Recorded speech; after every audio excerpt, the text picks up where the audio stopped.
Hello and welcome back to Bharti coaching classes. Dear student, आज हम पढ़ेंगे क्लास 8 का भूगोल चैप्टर नंबर 2, जिसका नाम है भूमि, मृदा, जल, प्राकृतिक वनस्पति और वन्य जीवन संसाधन। ओके, जिसका प्रथम है रिक्त स्थानों की पूर्ति करें। इसका फर्स्ट नंबर का क्वेश्चन है, मिट्टी की सबसे ऊपरी उपजाऊ जैव अंश रिक्त स्थान कहलाता है। आप रिक्त स्थान के जगह ह्यूमस भरेंगे। ओके। सेकेंड है, समोच्चरेखीय जुताई रिक्त स्थान अपरदन रोकने का उपाय है। रिक्त स्थान के जगह आप मृदा भरेंगे। ओके। थर्ड है, छोटा नागपुर पठार रिक्त स्थान अपरदन से प्रभावित है, तो आप उस जगह मृदा भरेंगे। ओके। फोर्थ नंबर में है, विश्व वन दिवस रिक्त स्थान को मनाया जाता है, तो आप उस जगह 21 मार्च भरेंगे। ओके डियर स्टूडेंट, आप इसे अच्छे से नोट कर ले। ओके, ये बहुत ही इम्पोर्टेंट क्वेश्चन आंसर है आप सभी के लिए। ओके, नेक्स्ट सवाल की ओर बढ़ते हैं।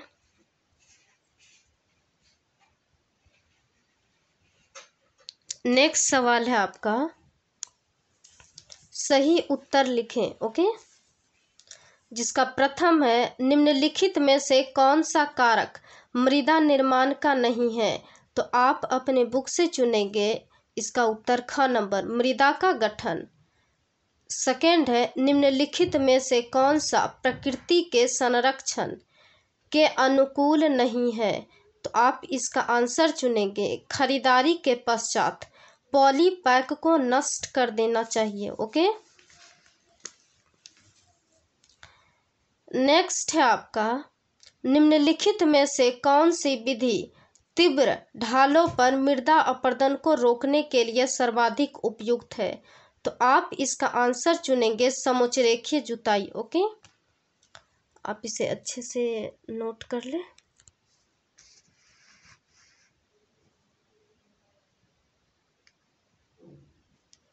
आगे के सवाल की ओर बढ़ते हैं।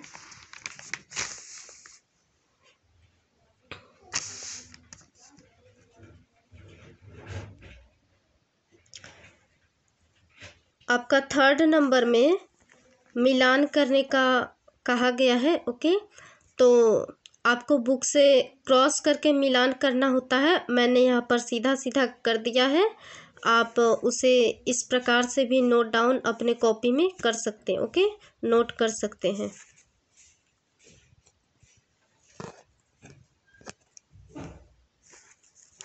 क नंबर में आपका है भूमि उपयोग, जिसे आपको मैच करना है 3 नंबर से, जिसमें दिया गया है भूमि का उत्पादनकारी उपयोग। ओके। ख नंबर में ह्यूमस है, जिसे आपको मैच करना है 4 नंबर से, ऊपरी मृदा पर निक्षेपित जैव पदार्थ। ओके। ग नंबर में है आपका समोच्चरेखीय जुताई, जिसे आपको मैच करना है 1 नंबर से, मृदा अपरदन को रोकना।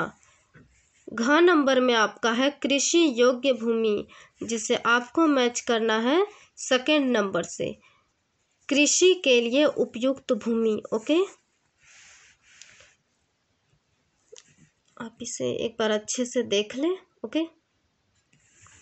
नेक्स्ट है आपका, निम्नलिखित प्रश्नों के उत्तर दीजिए। ओके, जिसे हम मिनी शॉर्ट क्वेश्चन आंसर भी कह सकते हैं, अति लघु उत्तरीय प्रश्न। ओके, देखते हैं।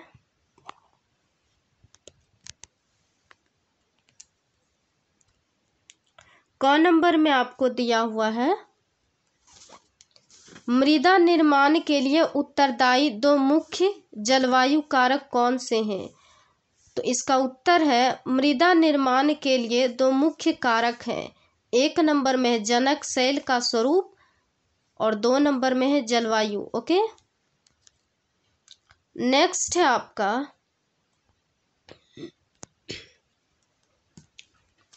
भूमि निम्नीकरण के 2 कारण लिखिए। ओके, तो इसका 2 कारण है।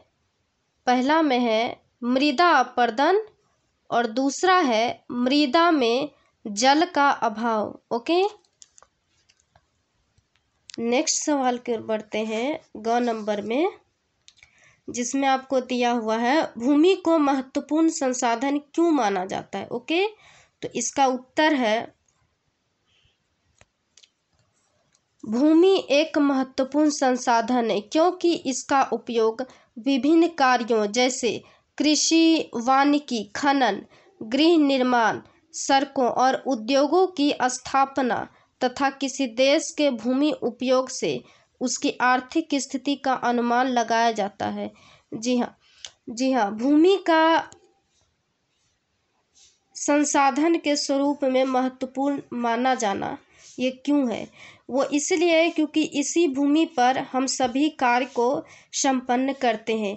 कृषि भी भूमि पर ही की जाती है, खनन कार्य भी भूमि पर ही की जाती है, गृह निर्माण और सड़क निर्माण का कार्य भी और उद्योग की स्थापना भी हम भूमि पर ही करते हैं।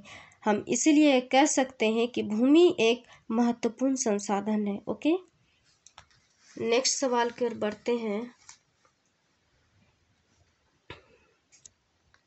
किन्हीं 2 सोपानों के नाम बताएं जिन्हें सरकार ने पौधों और प्राणियों के संरक्षण के लिए आरंभ किया है। ठीक है, तो इसका 2 सोपानों के नाम निम्न है। पहला है राष्ट्रीय उद्यान एवं वन्य जीवन अभ्यारण्य। ओके, पहला है आपका राष्ट्रीय उद्यान एवं वन्य जीवन अभ्यारण्य और सेकंड में है आपका जैवमंडल नीचे। ओके, सेकंड में है आपका जैवमंडल नीचे। ठीक, नेक्स्ट है आपका जल संरक्षण के 3 तरीके बताइए। तो जल संरक्षण के 3 तरीके निम्न हैं। पहला है वर्षा जल संरक्षण। वर्षा जल संरक्षण का अर्थ यहाँ पर यह है कि वर्षा के जल को संरक्षित करके हम उसे संरक्षण के कार्य में ला सकते। ओके, उसका हम प्रयोग अच्छे से कर सकते हैं, उसका संरक्षण करके।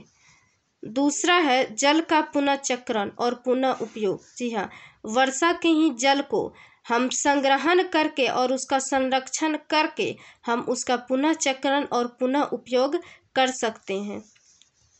थर्ड नंबर में है धरातलीय जल का संरक्षण। जी हाँ, इस पृथ्वी पर जितने भी जल अभी तक में जो बर्बाद किए जा रहे हैं, जो बर्बाद हो जाते हैं, ठीक है, जिनका संरक्षण नहीं किया जाता है, उन्हें भी हम अच्छे से संरक्षित करके उसे उपयोग में ला सकते हैं। ओके, सो डियर स्टूडेंट, आज का क्लास हम यहीं पर समाप्त करते हैं। ओके, फर्स्ट पार्ट में।